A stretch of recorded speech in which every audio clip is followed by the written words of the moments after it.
আসসালামু আলাইকুম। আমি আপনাদের সাথে শেয়ার করছি আমি মুরগির রোস্ট কিভাবে বাসায় রান্না করি।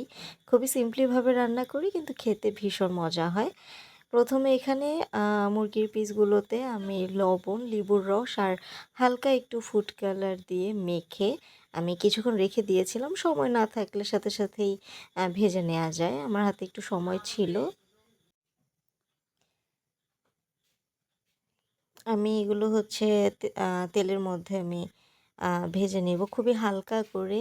জাস্ট এপিঠ ওপিঠ আমি ২ মিনিট করে জাস্ট ভেজে নেব। এগুলো হচ্ছে দেশি মুরগি ছিল। আম তাই একটু ২-৩ মিনিটই আমি ভেজে নিয়েছি এপাশ ওপাশ করে।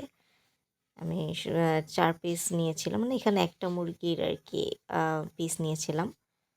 তো ভাজা হয়ে গেল। এখন এখানে আমি হচ্ছে একটা ব্লেন্ডার জাগে বেরেস্তা, পেঁয়াজের বেরেস্তা আর হচ্ছে কাঠবাদাম, কাজু বাদাম, কাঁচামরিচ এগুলো আমি একটু ব্লেন্ড করে নিয়েছি। কিশমিশও ছিল সাথে।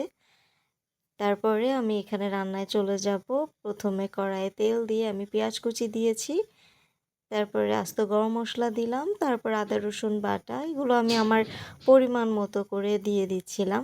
এগুলো ভেজে নিয়ে নেওয়ার পরে তারপরে আমি এখানে ওই ব্লেন্ড করা মশলাটা আমি দিয়ে দিয়েছি।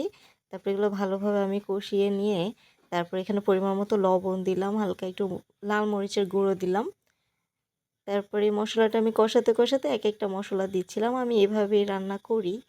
তারপরে এখানে আমি আ চিকেন রোস্টের যেই মসলা থাকে সেটা দিয়েছি, ধনিয়ার গুঁড়া দিয়েছি। তারপরে এখানে আমি চীনাবাদাম আলাদা বাটা ছিল আমার, সেটা এখানে আমি দিয়ে দিলাম। তারপর আমি খুব সময় নিয়ে এই মশলাটা আমি একদম তেল ছাড়া পর্যন্ত আম কষিয়ে নিয়েছিলাম।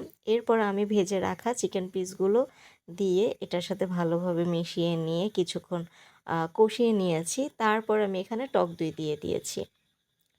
টক দইটা একটু ভালোভাবে ফেটিয়ে নিয়ে তারপরে দেয়া ভালো। নাহলে অনেক সময় গরমের মধ্যে দিলে অনেক সময় ফেটে যায়, কেমন ছাঁকড়া, ছাঁকড়া হয়ে যায় আরকি।